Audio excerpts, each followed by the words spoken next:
जिला महासचिव अहमद साहब, जिला प्रवक्ता सालिम अंसारी साहब, रनर प्रत्याशी जनाब गुलाम दस्तगीर अंसारी साहब, पप्पू भाई, नूर मोहम्मद साहब, तमाम MIM के कार्यकर्ता, यहाँ पर उपस्थित हमारी अवाम, पर्दा नसीब मेरी माँ बहनें, अस्सलाम वालेकुम। मेरे भाई, हम लोग लगातार 15 साल से आवाम का काम कर रहे हैं। जमीन से लेकर जहां भी जरूरत पड़ती है हम लोग खड़े होते हैं। मेरे भाई, हम क्या चाहते हैं? हम ये चाहते हैं कि हमारी बहन की कुर्सी भी नगर पालिका में लगे, वो भी चेयरमैन बने।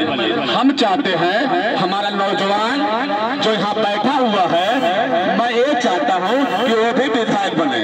मैं चाहता हूँ हमारी जो बहन है वो भी सांसद बने।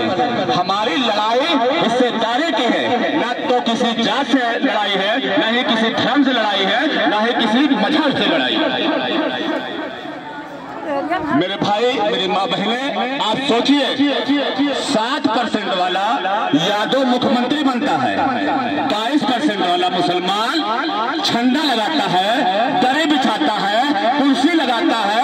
क्या हमारा अधिकार नहीं है कि हमारी बहन सीबा बहन, जो तमाम बहन है, वो भी पार्लियामेंट में चुन के जाए? हम ये चाहते हैं, हम ये चाहते हैं कि हमारे भाई जो बैठे हैं वो भी पार्लियामेंट में जाके अपनी आवाज को बुलंद करें। जब पार्लियामेंट में जाएंगे तब आपके दर्द की बात वहाँ पार्लियामेंट में करेंगे कि नहीं करेंगे? मेरे भाई, हम ये चाहते हैं।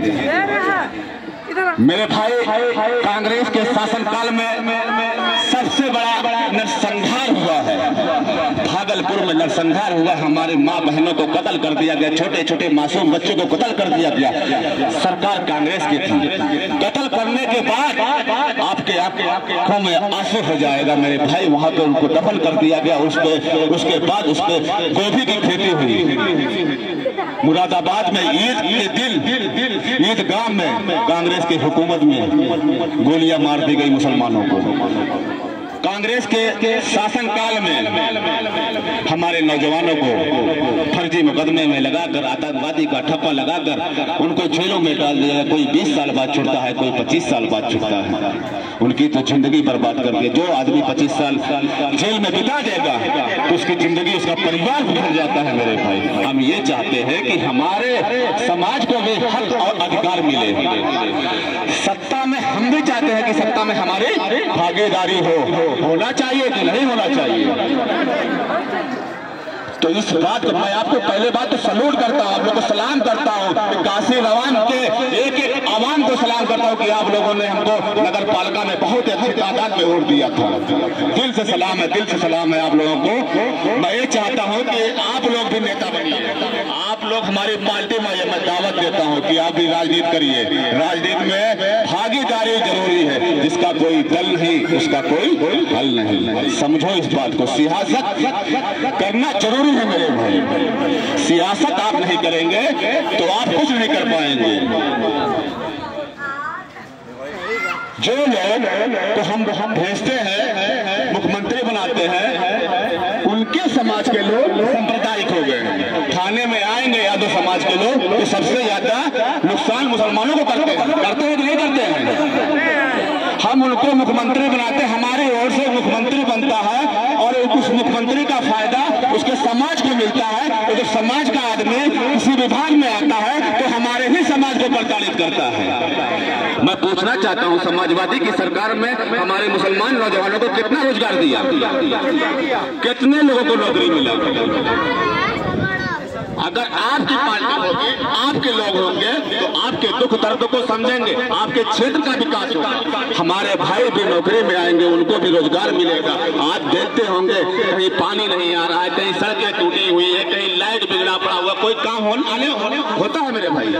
कोई करने वाला नहीं है। जिसको आप वोट दे देते हैं फिर आपकी वोट लूट के लेके चले जाते हैं, फिर आपके मोहल्ले में कभी नहीं आते। आपके दुख तकलीफ में कभी कोई शरीक अगर होगा तो आपका बेटा शरीक होगा, गुलाम दस्तगीर शरीक होगा, नबी अहमद शरीक होगा, सालिम अंसारी शरीक होगा, कोई बाहरी नहीं आएगा।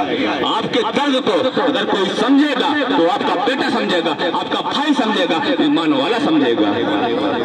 समझेगा कि नहीं समझेगा? मैंने तो बहुत दुख दर्द देखा है मेरे भाई, यहाँ से लेके वहां तक, समझ रहे हैं ना, कहाँ तक हर जगह जादूआदी है। आपको तकलीफ अगर कहीं भी होगी तो जिसके साथ उठेंगे, बैठेंगे, खिलाएंगे पैरों को, वो आपके खिलाफ हो जाएंगे। लेकिन ईमान वाला रहेगा तो तुरंत आपके साथ ढाल बनकर खड़ा हो जाएगा, आपकी मदद करेगा। तो समझो मेरे भाई, अपनी वोट की कीमत समझो।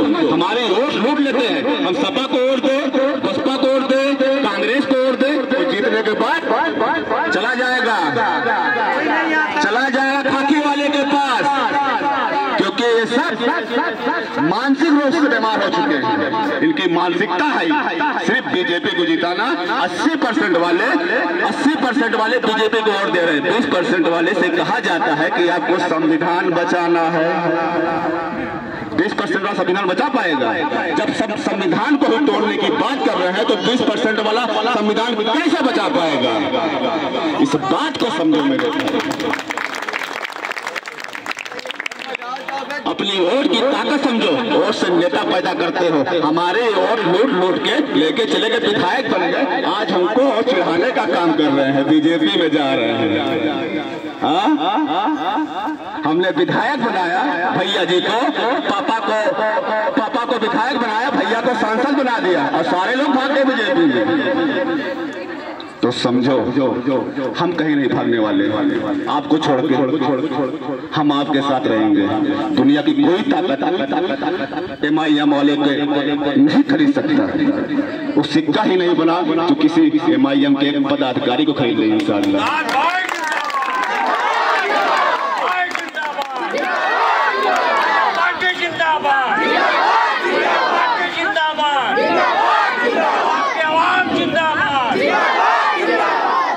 मैं आप लोगों से बस एक गुजारिश करूंगा कि आप लोग नमाजी हो जाइए।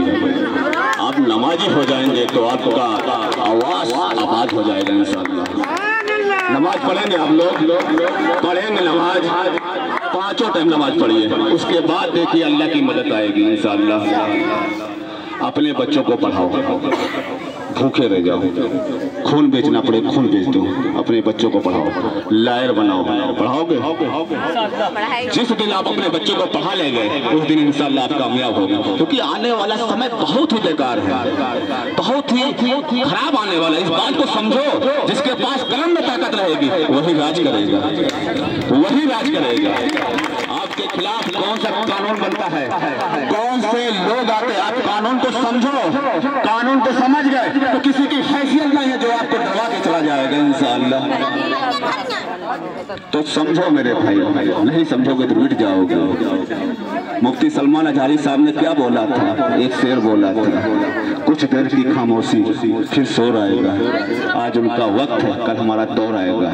लोग हमारे खिलाफ क्या क्या बोलते हैं, हमारे नबी के साल में क्या क्या गुस्ताखी करते हैं, कौन सा कार्रवाई होता है मेरे भाई। नुपुर सलमान ने क्या क्या बोला था, हमारे नबी के साल में गुस्ताखी की।